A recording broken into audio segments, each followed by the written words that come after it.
Allez, toujours dans le contexte de la masterclass du XT3, je voulais juste vous montrer une fonction qui existait déjà sur le XH1 mais que la plupart des gens doivent ignorer. C'est la fonction qui s'appelle priorité plage dynamique. Donc elle est située dans le menu IQ de cet appareil photo. Donc on a toujours eu la plage dynamique depuis longtemps.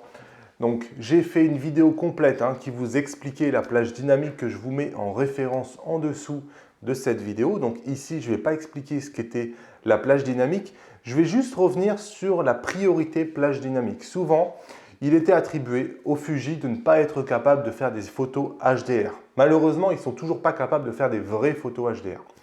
Pour autant, avec cette nouvelle option fournie par Fujifilm, on a la possibilité en fait, d'avoir un raccourci qui va permettre de configurer automatiquement différentes petites options dans votre boîtier, donc en l'occurrence les tons d'ombre, les tons de lumière, la plage dynamique.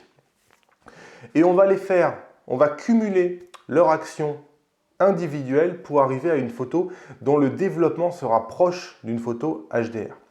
On va regarder par exemple ici une photo telle qu'on l'aurait fait habituellement. Hop, donc dans un cas ici où la luminosité est un peu difficile. Donc ça, voilà la photo telle qu'on l'aurait fait habituellement. Donc la photo loupée par excellence, où on voit très peu dehors, c'est très blanc, et où l'intérieur paraît très sombre. En fait, si vous venez maintenant activer cette plage dynamique, donc dans le menu IQ, que vous pouvez mettre sur un bouton de fonction ou dans le menu rapide. Donc ici, par exemple, je vais le mettre à fort. Donc vous voyez, différents paramètres ici ont été configurés pour vous.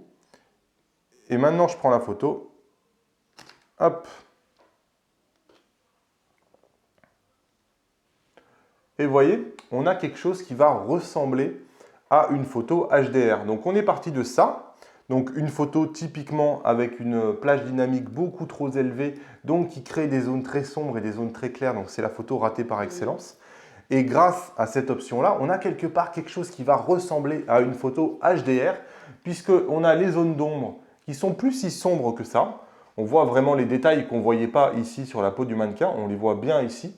Et on a retrouvé des détails dans le ciel, et le ciel qui était jusqu'à maintenant complètement blanc, eh bien, il est redevenu entièrement bleu. Donc quelque part, on a la possibilité avec cette fonction-là de presque simuler une fonction HDR. Donc on dit que les Fuji n'ont pas du tout de fonction HDR, que ce n'est pas possible, qu'on est obligé de passer par un bracketing d'exposition qu'on doit ensuite assembler sur l'ordinateur.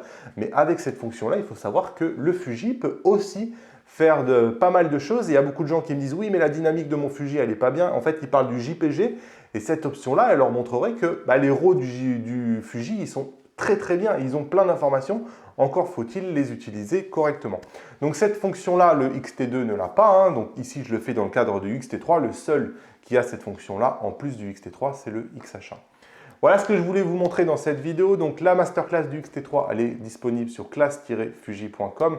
Je vous retrouve là-bas pour vous présenter tout le XT3. Allez, comme d'habitude, vous me lâchez les pouces levés vers le haut. En complément de cette vidéo, vous pourrez recevoir les 12 conseils du fugiste débutant, la masterclass sur classe-fuji.com.